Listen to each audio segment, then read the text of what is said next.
So today we're going to talk about the SL8 S-Works, which I own, which you know, and today we've got the Tarmac.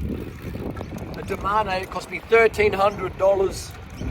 We've got DR2 Ultegra on there and some zip, some decent zip wheels, rim brake. It's just a different vibe, man. It's so this camera cut out. There's so much more aero. And how do I know it's more aero? How do I prove it's more aero?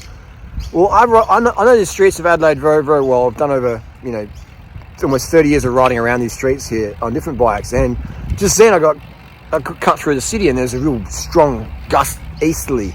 And this bike, it just, no worries, just cut through the wind, cut through the crosswinds, the turbulence, no worries.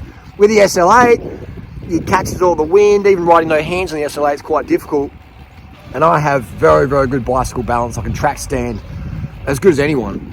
You'd be hard pressed to find someone who can track stand a road bike as good as me.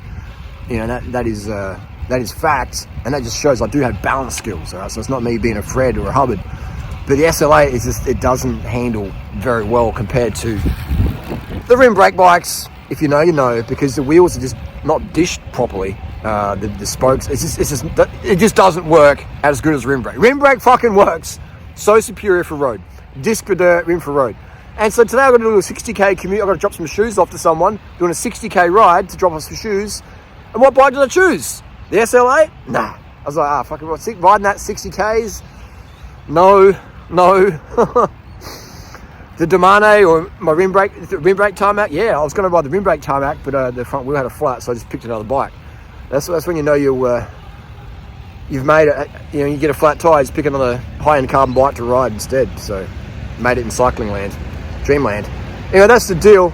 Rim brakes is so much far superior. It's just easier to ride, easier to maintain, easier, faster. I'm a performance rider. I'm doing an errand.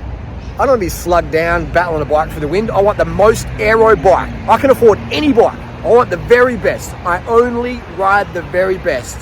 The S-Works SL8 doesn't cut it for me. All right, this bike here, way fucking better. If you know, you know. I own all the bikes. I ride all the bikes. All right, my opinion is based on fact.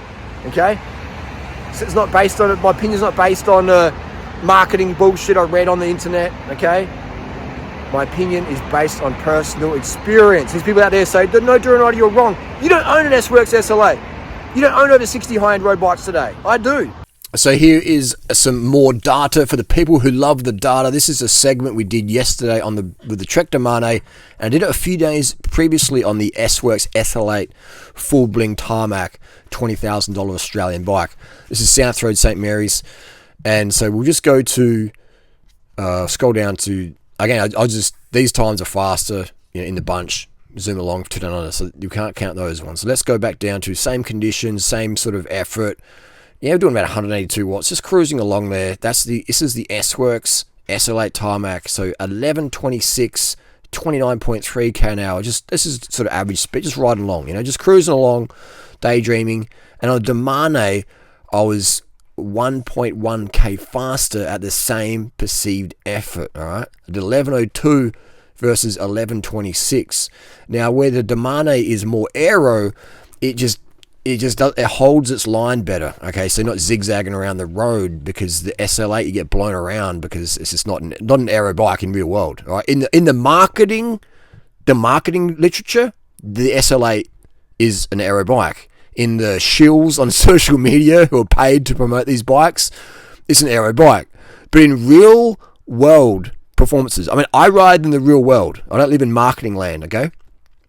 So of all the bikes I could have ridden yesterday, I chose the Trek Tarmac. Right? I was going to ride a Tarmac rim brake, but it had a flat tire, so I grabbed the Tarmac, and it was so well mannered, and it was amazing because the weather conditions were pretty much the same from the 24th and 26th, and I thought, man, this Trek is just so much easier to ride. It's way more aero. It's not catching the wind, making my front end just flop around there. And I'm an experienced rider, I can handle my bike in any conditions. I ride in gale force winds, but I'm just saying it's just way faster, right? So an extra kilometre per hour average speed faster on the Trek Tarmac, all right, on that same section of road. So there you go, 1102, 1126. And how much does a Trek cost me? About $1,300, $1,400. and the S-Works SL8 Tarmac's about $20,000. There you go. So it's the latest bikes are slower. You know, just go and ride them. Go and ride them and do the courses. Don't believe me. Go out and spend the money. Do what I've done.